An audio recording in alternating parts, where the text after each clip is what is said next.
Continuing our Frank Camp series, today we're going to talk about risk factors franchisors don't see until it's too late. And we're going to speak with Tipton Shonkwiler. Tipton from BBSI, ton of experience in the franchise world, supporting franchisors. We're going to dive into what you should be focused on before it's too late, anticipating the path ahead as you build a successful franchise system.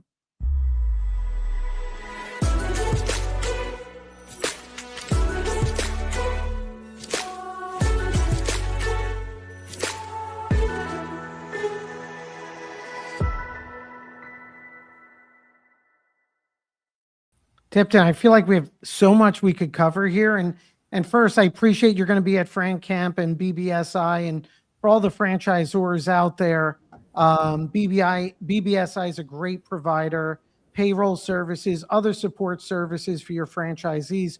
But Tipton has a ton of experience in the franchise world. And Tipton, I want to start it off with BBSI. You're supporting franchisors. You're seeing growth cycles for franchisees. And for everyone watching this, they're building their franchise systems. What are some of the pain points and risk factors that a franchisors, they wish they had an early alert system to plan ahead for, or at least avoid it as they go on their growth journey? Yeah, so good to see you guys. We're taking the pain points away from the franchisor, right? Can you guys, it look like did this pause? We're good. We're good. Okay, it looked like it paused there for a second. But, it's really, taking the sins away from the franchisor, because the franchisees, they're entrepreneurs, they're just starting out. And so there's a lot of stumbling blocks that they go through in starting out. So BBSI is a full PEO company. We're able to provide a lot of the great products and services for somebody to get started as a franchisor or an existing franchisor to take away a lot of those pain points as well. The Tipton, so typical franchisor situation, and again, you have a ton of experience in the franchise world. You're at a conference, you've been a great supporter of Frank Camp, and You're speaking with franchisors. They have pain points, right? Some will say to me as legal counsel, well, we're going to train their employees, we're going to require these things. And as legal counsel, I'm like, you need to separate yourself from how your franchisees are dealing with their employees.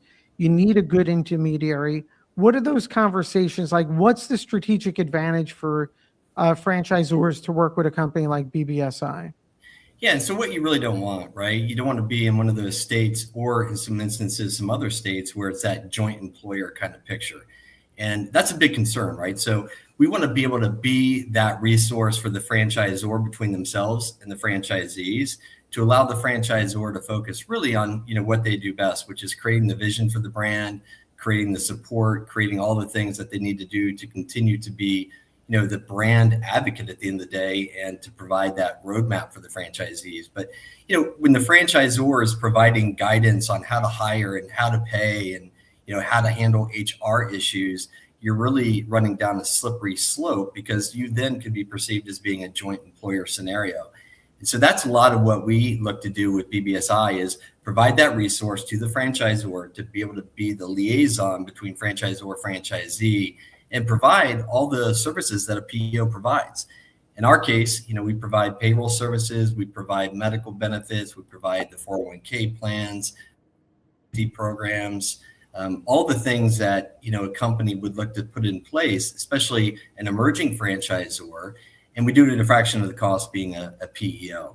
So our real expertise at the end of the day is, again, the guidance, the support, all the HR talent skills that we bring to the table to help those franchisors as they're navigating early on, and even as an emerging franchisor with their franchisees, taking away that risk.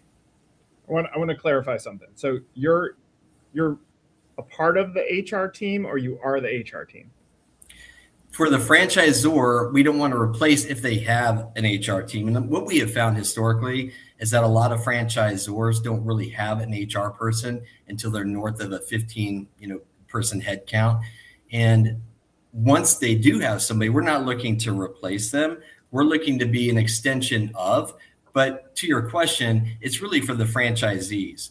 To the franchisee, we want to be that HR solution for them, for their hiring, for their everything HR needs of their business to take that away from the franchisor. All right. So I'm glad you put it that way. I have a few comments. One is PEO. I promise you, if you go ask everyone at Frank Camp what that is, nobody's going to know. So I would Sure. change that. I would change that immediately. Two, I've used this example before. A franchisee is thrown into business, and they're asked to be an expert in supply chain, HR, management, marketing, real estate, community, like the list goes on. And you say, well, what did you do before this? They're like, I was in sales. And so what happens is the franchisee becomes overwhelmed with all of these things. And so the fact that you just said, like, we can solve the HR needs for a franchisee. That is a bucket that their brain can't even get wrapped around it, and it's such a stress point. So if I was blowing up your website, locally supported solutions built for every business, I would blow that up, because it's almost like I would put the org chart for franchisors under 15 units, we're this, and for franchisors over, you put HR and you put we are this. And so now they understand the problem that you're solving, because I think the problem that you're solving is so much larger than you're giving yourself credit for. So there's no question there. It's just a comment that I think it's such a big issue, but it's all in the way that you address it. And you got to dumb down this message for all these franchisors that absolutely need this. They just don't know what hole you're fitting. Well, it's a good point, Nick. And, we're really trying to simplify that ourselves with BBSI. And that's a lot of, what I'm doing now, and kind of putting things, restructuring, putting new things in place, et cetera, on the franchise side. So good point. But, we are gaining a lot of steam. We've got about 40 endorsements of franchisors where they're endorsed. Again, when I say PEO, that's Professional Employment Organization. Sure. And a lot of franchisees are taking advantage of that. Yeah, I don't think you'll ever have an issue selling. Like, the problem that you solve is so easy once you have the ability to have that at bat. But the problem that you solve is so much bigger than you having to talk to someone. It should be happening around the web, which obviously at Frank Camp, we're talking about, like, how do you build up the drumbeat through AI or search or whatever else. That your problem is so much bigger than having to rely on referral sources or a warm at bat. Every franchisor should be looking at this, and they should see this as when a franchisor is struggling to say, well, how do you actually support a franchisee? This now goes into their sales process. So this actually helps them in franchise sales as much as it does in employee management. Sure. Yeah, definitely. The franchise sales part, Tipton, and the network effect, right? Franchisees join a system. They want to feel like there's a network effect, and everyone has questions about payroll and all these other things. In fact, I don't even know how our payroll here operates, right? I know it's by an organization. I know all these other things are going on, but what are some of the things that surprise you when you're speaking to franchisors and they don't know about the services you offer and they have pain points, and you're like, this is a simple solve, and there's a benefit here? Yeah, a lot of what I'm seeing right now, especially with the emerging franchisors, is that, they're growing, they're selling franchise locations. Those franchise locations are opening up. Those are entrepreneurs at the end of the day, those franchisees coming into the business, as we know. And if a company like ours can come in and provide those sorts of services, again, to the franchisee on behalf of the franchisor, and take away a lot of those pain points that may have otherwise been in place without having an organization like us to do that, we're really then able to create more value at the end of the day, not only for the franchisor, but for the franchisees, right? It's a dual solution, because we give the franchisee more bandwidth. We help their franchisees become more streamlined, efficient, and profitable overall in their operation. And again, in a lot of these states, and different states, different regulations, but we're able to and we're licensed in all states, right? So we're able to really get into the nitty gritty of it to make sure the franchisor is protected, the franchisee is protected, and ultimately avoid, in a lot of cases, lawsuits that might otherwise exist without having that kind of service. And it avoids unnecessary risk for franchisors, right? Right. I get worried where franchisors get those questions that come down to payroll, human resource type things. And our first response legally is try to put that buffer in between you guys. And so that's a critical factor. Tipton, when you're working, when a franchisor recommends your company, Are they mandating it? Are they encouraging franchisees to work with like, what do you see as best practices for that introduction? Yeah, so not in all cases are we mandated, right? We are in a couple cases with some of the franchise clients that we have from many moons ago, but we're primarily just an endorsed vendor for that franchisor, and that franchisor might have 2, maybe 3 tops options in the payroll space for their franchisees. So that's a lot of how we've been engaging those networks, is first with the franchisor, and then now getting into the franchise systems and building accounts within their network. We have historically, so BBSI, just a little background, BBSI is a company that primarily started in the blue collar space, so the trade space. And it's an organization that's been built a lot on referrals in the early days. So a lot of the growth was through referrals. A lot of the space that we occupied was in the trade space. And today that resonates very well with a lot of the brands that we have that are in the service category. And we've been wildly successful in franchising as a result of being very focused on the types of franchisors that we're going after, and again, keeping that service level optimum. Because one other thing that we are different with is that we provide every single franchisee a 5-unit business team, 5-person unit business team, whereby they've got the cell phone number to a risk specialist, an HR specialist, a payroll specialist, a business strategist, benefits specialist, right? So real time, real people, real solutions where they can get answers to any of those issues that might come up. And as you well know, Charles, I mean, look, in the QSR space, quick service restaurants, you might have a slip and fall, or you might have an issue over the weekend or at night, and we're able to provide that kind of service in real time. Talk about the headline of this chat: the risk franchisors don't see until it's too late. Give an example where you've had to come in and play recovery of an issue that happened. What is an example of a mistake that a franchisor can make where you have to come in and fix it? Well, one situation we're dealing with right now in California is we've got a franchisor, and that franchisor happens to be a master franchise license for the mother franchisor, I'll call it. But anyway, got in a little too deep with some of the franchisees and mandating different things to that franchisee on how to operate the business, but from an HR standpoint. And that becomes an issue, right? So if you're providing general guidelines as a franchisor to your franchisees, that's one thing. If you're giving specific recommendations on how to do things from an HR standpoint, that becomes a problem, specifically even more of a problem in the state of California, as we know. So, right now we're cleaning things up, getting things reorganized for that franchise company to be able to be on a clean slate going forward. How should a franchisor budget for this? Take the one under 15 unit. They're going to add this on there. Mm-hmm. Where does that budget come from, and how did they figure that out? Well, so if it's that franchisor is, let's say, under 15 employees, we charge for our services, Nick. We charge a percentage of payroll processed, and they get that 5-person business unit team that I talked about earlier. So we charge typically for an endorsed franchise client of ours, 2% of payroll processed is a set percentage that we have with the landlord, and they get those services that I just described. Yeah, helpful. To me, I mean, to me, again, legally, it's a no-brainer. And you mentioned California, and so frequently I'm telling clients that at the franchisor level, of course, you could advise on brand standards, right? What are the standards of the brand, how we greet customers, what those brand elements. Where you can't get involved is on that employer-employee relationship side. And if you cross that line, not that you've done anything wrong, but a plaintiff's lawyer will try to bring you into a lawsuit so easily, right? And I think the easy answer is, if you ever get brought into that lawsuit, we don't get involved with their employer-employee relationships.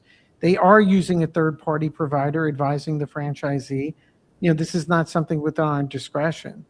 I think for every franchisor that listens to this, I think a couple of advantages. One, you're creating a legal liability buffer. Two, you're increasing likelihood your franchisees are going to do the right thing, at least legally, with their employees.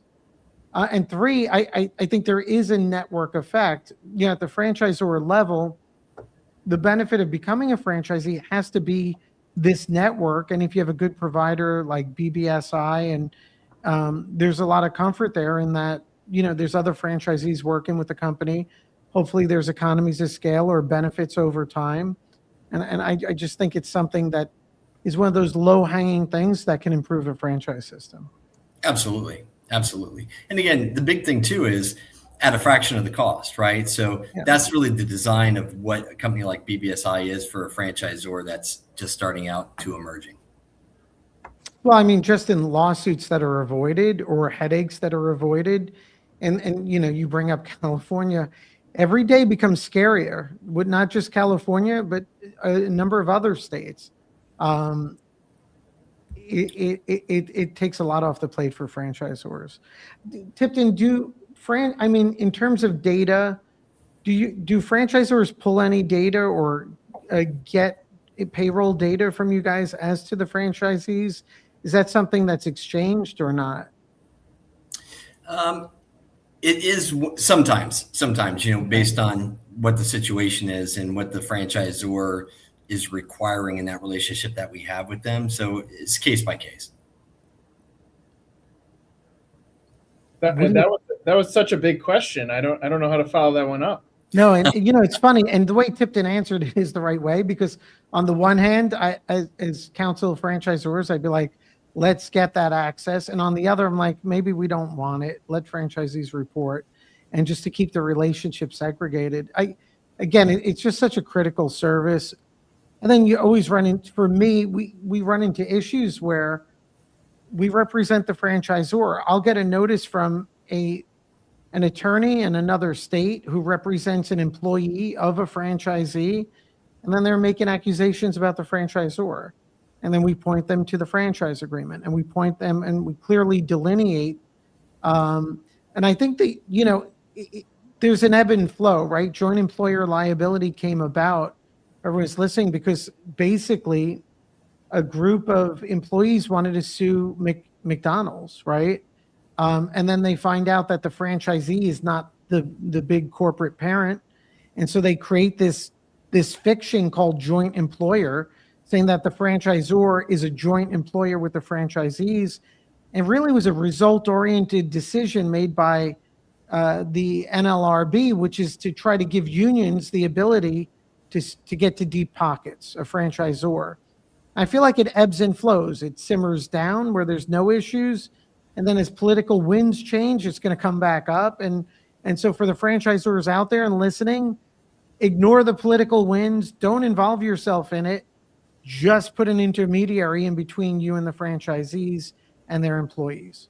Well, I'm gonna say my comment now. My comment is this: I think joint employer is dumb. I do think the franchisor should be providing guidance to the franchisee, because they don't know how to do any of this stuff, and so they throw them out on an island. They don't know how to do this, and that's where I actually think Tipton's company is the solve to joint employer, because it allows there to be a system in place that gives the best practice back to the franchisee.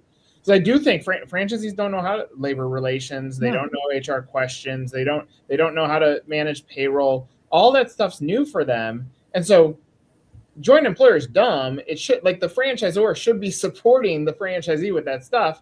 But you're right. It's because it's a money grab on who am I going to sue when something doesn't go wrong, or it doesn't go right. So that's where I think this in the middle is the solve 100%.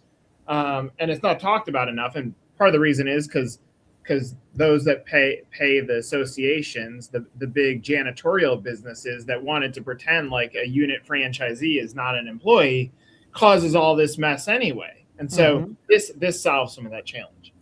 It does. And like, to your point, and also Charles, what you mentioned, again, for us, it's, what you don't want to do is make the sins again of the franchisee, the sins of the franchisor, which goes back to what you were saying earlier, right? So people see, okay, here's the franchisor, deep pockets, let's go after the franchisor as well. This is a great buffer for that. This is a great way for the resource to be provided to the franchisees on behalf of the franchisor, but by a company like ourselves. Yeah. So, and for everyone out there, definitely. And by the way, Tipton is super experienced in the franchise world. So if you do reach out to him, you're going to have an intelligent conversation, not only about what BBSI does and how they could help you, but Tipton's very experienced, and you'll gain some insights into the franchise world in general. Tipton, I appreciate it. It's been fun having you at FranCamp. I know you guys will be at our June event here in Red Bank, New Jersey. We're looking forward to that. And it's turning out to be a great event. Like the registrations were surging this week. We had six people plus our brothers sign up, so that's good. Plus one. There you go. Plus one. All right. Well, no, and you know, it's but Tipton, I appreciate you being a part of the community. It's going to be a lot of fun, and everyone who's watching, FranCamp is coming up this early June. Registration is closing out, and for everyone that's going to watch this video today and in our network, definitely reach out to Tipton BBSI. If you're not working with a company like Tipton's, you really should have the conversation. It's like one of those win-win scenarios where I don't see why you wouldn't do it. Gentlemen, any last thoughts before we? I certainly appreciate. Yeah, I was just going to say, guys, certainly appreciate the time. I echo the feelings about FranCamp coming up. Looking forward to it. It's been fruitful for us for sure the last couple of times we attended, and the program continues to get better. So happy to be there.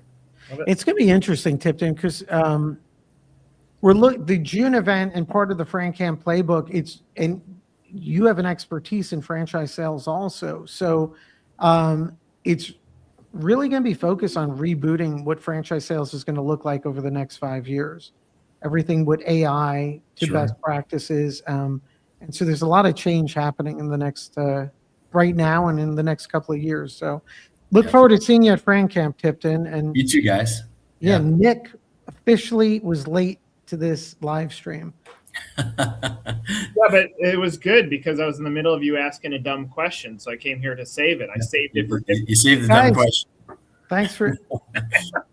when I see you in New Jersey, Nick, I'm going to ask you what PEO stands for. So please study.